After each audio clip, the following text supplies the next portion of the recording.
All things are possible if you believe. Well, you know, I studied for a long time. I started to study this book, Think and Grow Rich. And he talks about belief in here. He says you're not ready for what you want until you believe you can get it.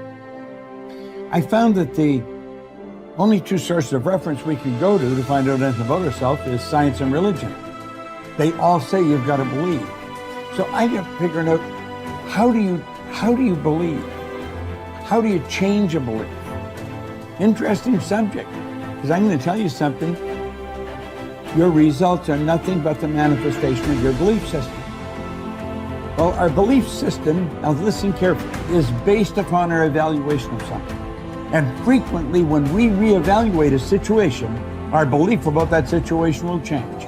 Seeing yourself make a decision at that point to be resilient, to keep at it, to see the charge come back on your face, to see yourself working through the struggle is the most important visualization you can do. What would you say to yourself when it sucks? Not just see yourself validated. It's about, look, the real truth of achieving any dream is that struggle, that effort, that push. Every time that you have fallen on your face, or you've tried something and failed, or you've gone out and thought you found the love of your life, and then your heart's broken, and then you pick yourself up again, and then you dust yourself, you're building confidence the entire time, because confidence is not built on the high days. Confidence is built on the low ones. Confidence is built when you are struggling. Because when you see yourself go for something and fall, when you see yourself try and get knocked down, when you see yourself stand back up after getting abused or traumatized or discriminated against and moving ahead, you are building this reserve within yourself where you know you can rely on yourself, you know you can face hard things, and you can keep moving forward. You know you have your own back. So it's in there. Your life has been helping you build it. Now you got to just dig in and tap into it and use it to shut that critic up in your head. If you fall down 100 times in a day, what does it matter? For a committed man, there is no such thing as failure. If you fall down 100 times, 100 lessons to be learned. If you commit yourself like this to creating what you really care for, now your mind gets organized. Once your mind gets organized, the way you think is the way you feel, your emotion will get organized. Once your thought and emotion is organized, your energies will get organized in the same direction. Once your thought, emotion and energies are organized, your very body will get organized. Once all these four are organized in one direction, your ability to create and manifest what you want is phenomenal. When we say a joyful world, that means everything that you want has happened. Aristotle wrote in his famous Nicomachean Ethics that the common aim of mankind is to be happy. However, each person defines happiness. One thing we know is that the more confident and the better we feel about ourselves, the happier we are, and the more effective we seem to be in everything we do. Self-confidence, however, is really a state of mind based on your belief systems. Belief, or faith, enables you to act boldly in the face of uncertainty. Confidence enables you to face changes and difficulties and unexpected setbacks with calmness and clarity, and allows you to respond more effectively under any circumstances. The law of belief, an important corollary of the law of cause and effect, says that your beliefs become your realities. You do not believe what you see, but you see what you believe. William James of Harvard said that belief creates the actual fact. In the Bible it says, according to your belief, it is done unto you. If you believe strongly enough and confidently enough, your outer world will tend to conform to a pattern consistent with these beliefs. In fact, your world today is largely an outpicturing of your innermost beliefs and convictions. You behave on the outside based on your beliefs on the inside. You see the world around you based on your beliefs about reality. Regardless of whether they are correct, how can you determine your true beliefs? Simple. You can tell what you really believe by observing what you do and what you don't do.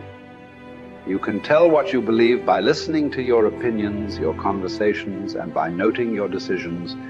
When you truly believe yourself to be an exceptional human being, possessed of remarkable capabilities, you will walk and talk and act that way, and your inner convictions will become your outer reality. As the Bible says, all things are possible to him that believeth. The law of incremental improvement is your key to an unlimited future of success, prosperity, and self-confidence. It doesn't matter where you are starting from. All that matters is where you are going. As Theodore Roosevelt said, do what you can with what you have, where you are. By applying the law of incremental improvement to yourself and your work, you can begin moving upward toward joining the great ones in your field.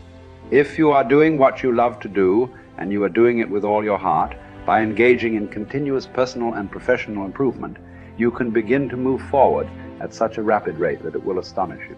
There is one small problem that you need to deal with before you become one of the best in your field.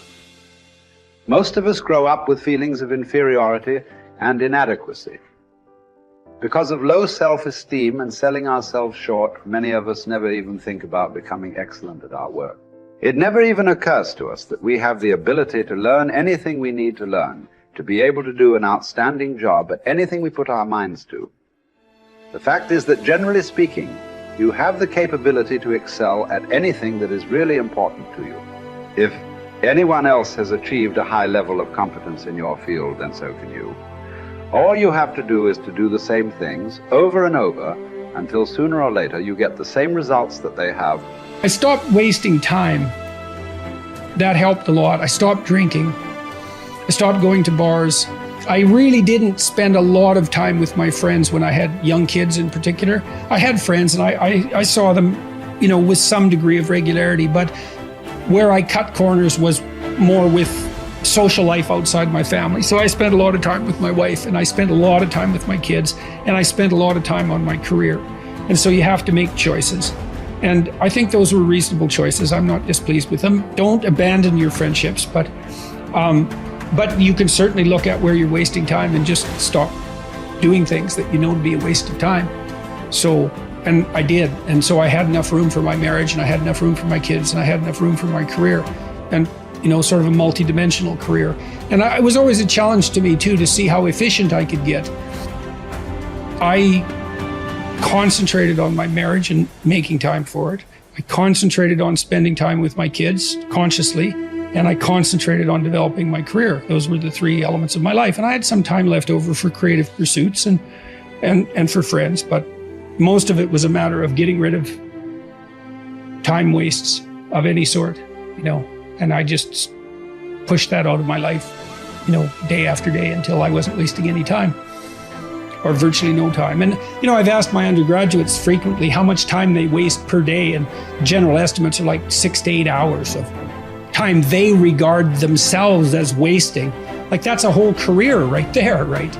So if you just stop wasting time, you can do a tremendous amount, especially if you also try to maximize efficiency. And I always found that incredibly motivating. A motivating game. How much can I do in the least amount of time possible? That's fun to try to do that, as far as I'm concerned. I know, that's maybe undoubtedly a temperamental thing, but if you're wired that way, that's a great meta strategy. Become efficient. Results is the name of the game. What other game is there?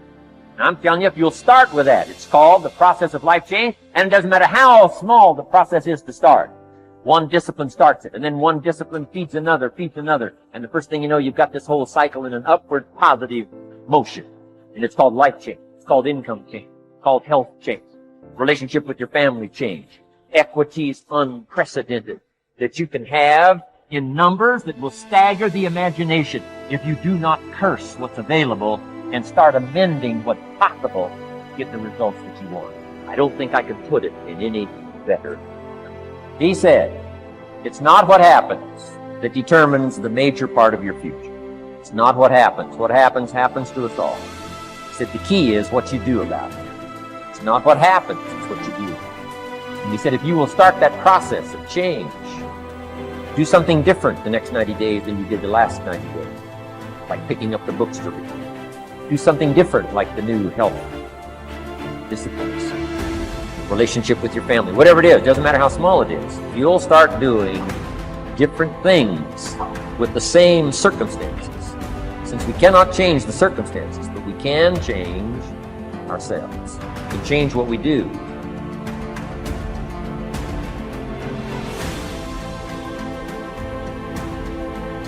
Today is another good day.